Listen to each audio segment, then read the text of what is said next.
ನಮಸ್ಕಾರ ಎಲ್ಲರಿಗೂ welcome back to Sharu's happy kitchen. So ಬನ್ನಿ ಇವತ್ತು ಸಿಂಪಲ್ಲಾಗಿ ಮನೇಲೇ ಯಾವ ರೀತಿಯಾಗಿ ಒಬ್ಬಟ್ಟು ಸಾಂಬಾರು ಅಂದರೆ ಹೋಳಿಗೆ ಸಾಂಬಾರನ್ನು ಯಾವ ರೀತಿಯಾಗಿ ಮಾಡೋದನ್ನೋದನ್ನು ತಿಳಿಸ್ಕೊಡ್ತೀನಿ. ಸೊ ನಾನಿಲ್ಲಿ ಸಾಂಬಾರು ಮಾಡೋದಕ್ಕೆ ಒಂದು ಗ್ಯಾಸ್ನ ಆನ್ ಮಾಡಿಟ್ಕೊಂಡು ಒಂದು ಕಡಾಯಿನ ತೊಗೊಂಡಿದ್ದೀನಿ. ಸೊ ಇಲ್ಲಿ ಮಸಾಲಾನ ಹುರ್ಕೊಳ್ಳೋದಕ್ಕೆ ನಾನು 5ರಿಂದ 6 ಹಸಿಮೆಣಸಿನ್ಕಾಯಿ, 1 ಹಿಡಿಯಷ್ಟು ಆನಿಯನ್ ಅಂದರೆ ಈರುಳ್ಳಿನ ಕಟ್ ಮಾಡಿ ಇಟ್ಕೊಂಡಿದ್ದೀನಿ. ಅದಕ್ಕೆ 2 ಟೇಬಲ್ ಸ್ಪೂನಷ್ಟು ಕೊತ್ತಂಬರಿ ಕಾಳು ಬೀಜನ ಹಾಕ್ಕೊಂಡಿದ್ದೀನಿ, ಹಾಗೂ 1 ಟೇಬಲ್ ಸ್ಪೂನಷ್ಟು ಕಾಳು ಮೆಣಸನ್ನ ಹಾಕ್ಕೊಂಡಿದ್ದೀನಿ. ಸೊ ಇಲ್ಲಿ 4 ಲವಂಗ, 2 ಏಲಕ್ಕಿ, ಚಕ್ಕೆನ ಹಾಕ್ಕೊಳ್ತಾ ಇದ್ದೀನಿ. ಮತ್ತು ಇಲ್ಲಿ ಸ್ಟಾರ್ ಮಗ್ ಅಂತ ಹೇಳ್ತೀವಲ್ಲ ಅದನ್ನು ಕೂಡ ಹಾಕ್ಕೊಂಡು 1-2 ಟೇಬಲ್ ಸ್ಪೂನ್ ಆಯಿಲ್ನ ಹಾಕ್ಕೊಂಡು ಸೊ ನೀಟಾಗಿ ಇದನ್ನೆಲ್ಲನೂ ನಾವೇನು ಮಾಡಬೇಕಾಗುತ್ತೆ, ಫ್ರೈ ಮಾಡ್ಕೋಬೇಕಾಗುತ್ತೆ. ಸೊ ಇಲ್ಲಿ ನೋಡ್ತಾ ಇರ್ಬೋದು ನಾನು 1 ಟೇಬಲ್ ಸ್ಪೂನಷ್ಟು ಜೀರಿಗೆ, 1 ಟೇಬಲ್ ಸ್ಪೂನಷ್ಟು ಕಡಲೆಬೇಳೆ ಕಾಳನ್ನು ಹಾಕ್ಕೊಳ್ತಾ ಇದ್ದೀನಿ. ಸೊ ಇಲ್ಲಿ ಇದನ್ನು ಚೆನ್ನಾಗಿ ಹಸಿ ವಾಸನೆ ಹೋಗೋವರೆಗೂ ನೀಟಾಗಿ ಫ್ರೈ ಮಾಡ್ಕೋಬೇಕಾಗುತ್ತೆ. ಸೊ ಇದನ್ನು ನೀಟಾಗಿ ಫ್ರೈ ಮಾಡ್ಕೊಳ್ಳೋದ್ರಿಂದ ಆ ಒಬ್ಬಟ್ಟು ಸಾಂಬಾರು ಟೇಸ್ಟ್ ಏನಿರುತ್ತಲ್ಲ, ಘಮ ಘಮ ಅನ್ನೋದು, ಸೊ ಅದು ನೀಟಾಗಿ ಬರುತ್ತೆ ಅಂತಲೇ ಹೇಳ್ಬೋದು. ಹಾಗೆ ಇದ್ರ ಜೊತೆಗೆ 1 ಗೆಡ್ಡೆಯಷ್ಟು ಬೆಳ್ಳುಳ್ಳಿನ ನೀಟಾಗಿ ನಾನು ಕಟ್ ಮಾಡಿಕೊಂಡು ಹಾಕೋತಾ ಇದ್ದೀನಿ. ಇದಕ್ಕೆ ನಾವು ಹಸಿ ತೆಂಗಿನಕಾಯಿ ಕೊಬ್ಬರಿನ ನಾವು ಸೊ ಅದನ್ನು ಚಿಕ್ಕ ಚಿಕ್ಕದಾಗಿ ಕಟ್ ಮಾಡಿಕೊಂಡು ಅದನ್ನು ಕೂಡ ನಾವು ಹುರ್ಕೋಬೇಕಾಗುತ್ತೆ. ಸೊ ಇದೆಲ್ಲನೂ ನೀಟಾಗಿ ಹುರ್ಕೊಳ್ಳೋದ್ರಿಂದ ಹೋಳಿಗೆ ಸಾಂಬಾರು ಸಖತ್ತಾಗಿ ಬರುತ್ತೆ ಅಂತಲೇ ಹೇಳ್ಬೋದು. ಸೊ ನೀವೇ ನೋಡ್ತಾ ಇರ್ಬೋದು, ಇದೆಲ್ಲದು ಗೋಲ್ಡನ್ ಬ್ರೌನ್ ಬರೋವರೆಗೂ ಅಂದರೆ ಹಸಿ ವಾಸನೆ ಹೋಗೋವರೆಗೂ ನೀಟಾಗಿ ನಾವು ಚೆನ್ನಾಗಿ ಹುರ್ಕೋಬೇಕಾಗುತ್ತೆ. ಸೊ ಈ ಟೈಮಲ್ಲಿ ನಾನು ಏನು ಮಾಡ್ತಾ ಇದ್ದೀನಿ, 1-2 ಪೀಸ್ನಷ್ಟು ಹಸಿ ಶುಂಠಿನೂ ಹಾಕ್ಕೊಂಡು ನೀಟಾಗಿ ನಾನು ಏನು ಮಾಡ್ಕೋತಾ ಇದ್ದೀನಿ, ಹುರ್ಕೋತಾ ಇದ್ದೀನಿ. ಸೊ ನೋಡ್ತಾ ಇರ್ಬೋದು ಎಷ್ಟು ಚೆನ್ನಾಗಿ ನಾನು ಹುರ್ಕೋತಾ ಇದ್ದೀನಿ. ಈ ರೀತಿಯಾಗಿ ಹುರ್ಕೊಂಡ್ರೆ ಸಾಕಾಗುತ್ತೆ. ಅಂದರೆ ಈರುಳ್ಳಿ ಅದೆಲ್ಲನೂ ಕಂದು ಬಣ್ಣ ಬರೋವರೆಗೂ ನಾವು ನೀಟಾಗಿ ಹುರ್ಕೋಬೇಕಾಗತ್ತೆ. ಸೊ ಈಗ ಆಲ್ಮೋಸ್ಟ್ ಇದು ಎಲ್ಲ ಹುರ್ಕೊಂಡಿದ್ದಾಗಿದೆ ಅಂತಲೇ ಹೇಳ್ಬೋದು. ಇವಾಗ ನಾನು ಏನು ಮಾಡ್ತಾ ಇದ್ದೀನಿ, ಒಂದು ಜಾರ್ನ ತೊಗೊಂಡು ಅದಕ್ಕೆ ಹುರ್ಕೊಂಡಿರೋ ಐಟಮ್ಸ್ ಎಲ್ಲ ಆರಿದ ಮೇಲೆ ನಾವು ಇದನ್ನು ಹಾಕ್ಕೋಬೇಕಾಗುತ್ತೆ. ಅಂದರೆ ಅದು ಪೇಸ್ಟು ಚೆನ್ನಾಗಿ ಬರುತ್ತೆ ಅಂತಲೇ ಹೇಳ್ಬೋದು. ಇದಕ್ಕೆ 1 ಹಿಡಿಯಷ್ಟು ಕೊತ್ತಂಬರಿನ ಹಾಕ್ಕೊಂಡು ನೀರು ಹಾಕ್ಕೊಂಡು ಅದನ್ನು ನಾವು ನೀಟಾಗಿ ರುಬ್ಕೋಬೇಕಾಗುತ್ತೆ. ಇಲ್ಲಿ ನೋಡ್ತಾ ಇರ್ಬೋದು ಈ ರೀತಿಯಾಗಿ ರುಬ್ಕೊಂಡ್ರೆ ಸಾಕಾಗುತ್ತೆ. ಸೊ ಇಲ್ಲಿ ನಾನು ಒಂದು ಪಾತ್ರೆನ ತೊಗೊಂಡು ಗ್ಯಾಸ್ನ ಆನ್ ಮಾಡಿಕೊಂಡು ಸ್ವಲ್ಪ ಒಂದು 50 ml ಅಷ್ಟು ಆಯಿಲ್ನ ಹಾಕ್ಕೊತಾ ಇದ್ದೀನಿ. ಎಣ್ಣೆ ಕಾದ್ಮೇಲೆ ಸಾಸಿವೆ, ಜೀರಿಗೆ ಅದನ್ನೆಲ್ಲನೂ ಹಾಕ್ಕೋತಾ ಇದ್ದೀನಿ.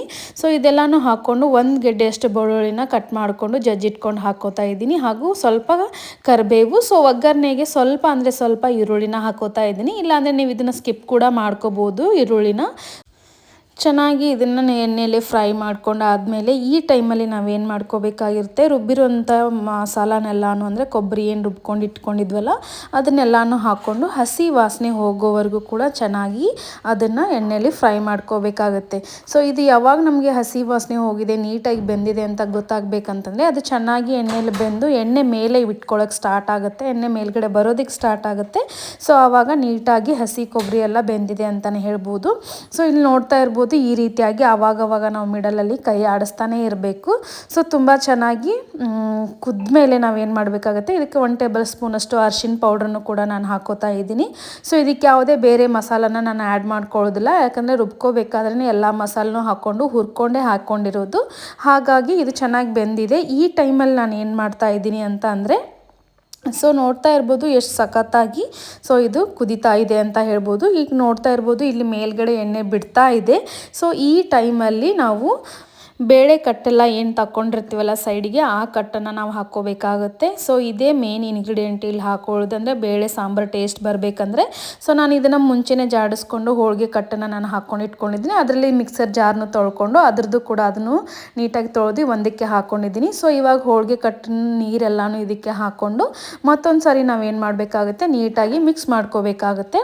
ಸೊ ಇಲ್ಲಿ ನಾನು ಹೋಳಿಗೆ ಕಟ್ಟನ್ನು ನೀರನ್ನು ಬಿಟ್ಟು ಮತ್ತೆ ಬೇರೆ ನೀರನ್ನ ಯಾವುದು ಯೂಸ್ ಮಾಡ್ಕೋತಾ ಇಲ್ಲ. ಸೊ ನಿಮಗೆ ಬೇಕಂದರೆ ಎಕ್ಸ್ಟ್ರಾನು ಕೂಡ ಹಾಕ್ಕೋಬೋದು. ಇಲ್ಲಿ ನಾನು 1 ಲೆಮನ್ ಸೈಜ್ನಷ್ಟು ಹುಣಸೆ ಹುಳಿನ ನೀಟಾಗಿ ಅದನ್ನು ಕಿವುಚ್ಕೊಂಡು ಹುಳಿ ಮಾತ್ರ ನಾನು ಏನು ಮಾಡ್ತಾ ಇದ್ದೀನಿ ಸಾಂಬಾರಿಗೆ ಹಾಕ್ಕೊಂಡು ಸೊ ಇದನ್ನು ಚೆನ್ನಾಗಿ ಲೋ ಫ್ಲೇಮಲ್ಲಿ ನಾವೇನು ಮಾಡಬೇಕಾಗುತ್ತೆ, ಕುದಿಸ್ಕೋಬೇಕಾಗತ್ತೆ. ಸೊ ಇವಾಗ ನಾನು ರುಚಿಗೆ ತಕ್ಕಷ್ಟು ಉಪ್ಪನ್ನು ಕೂಡ ಹಾಕಿದ್ದಾಯಿತು.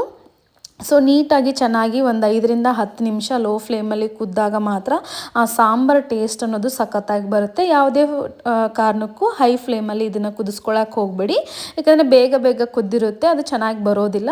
ಸೊ ಲೋ ಫ್ಲೇಮಲ್ಲಿ ತುಂಬ ಅಂದರೆ ತುಂಬ ಚೆನ್ನಾಗಿ ನಾವು ಇದನ್ನು ಕುದಿಸ್ಕೋಬೇಕಾಗತ್ತೆ. ಸೊ ಇಲ್ಲಿ 1 ಟೇಬಲ್ ಸ್ಪೂನಷ್ಟು ಬೆಲ್ಲನೂ ಕೂಡ ನಾನು ಹಾಕೋತಾ ಇದ್ದೀನಿ. ಸೊ ನೀವು ಬೆಲ್ಲ ಹಾಕೋದಿಲ್ಲ ಅಂತಂದ್ರೆ ಹೂರ್ಣ ಏನು ರೆಡಿ ಮಾಡಿ ಇಟ್ಕೊಂಡಿದ್ರಲ್ಲ ಅದನ್ನೇ ಸ್ವಲ್ಪ 1 ಲೆಮನ್ ಸೈಜ್ನಷ್ಟು ಹೂರ್ಣನೂ ಕೂಡ ಹಾಕ್ಕೊಂಡ್ರು ಅದು ಸಾಕಾಗುತ್ತೆ.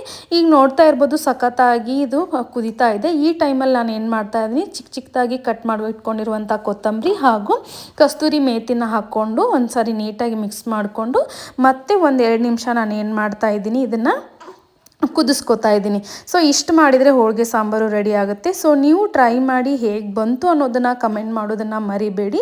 ಸೊ ಹಾಗೆ ಯಾರೆಲ್ಲ ನನ್ನ ಚಾನಲ್ನ ಸಬ್ಸ್ಕ್ರೈಬ್ ಮಾಡಿಲ್ವಲ್ಲ, ದಯವಿಟ್ಟು ಚಾನಲ್ನ ಸಬ್ಸ್ಕ್ರೈಬ್ ಮಾಡಿಕೊಂಡು ವಿಡಿಯೋಸ್ನ ನೋಡಿ, ಹಾಗೂ ಲೈಕ್ ಮತ್ತು ಕಮೆಂಟ್ ಮಾಡೋದನ್ನು ಯಾವತ್ತೂ ಮರೆಯೋದಕ್ಕೆ ಹೋಗಬೇಡಿ. ಇದಾಗಿತ್ತು ಇವತ್ತಿನ ಒಬ್ಬಟ್ಟು ಸಾಂಬಾರಿನ recipe. So thank you, bye, have a nice day.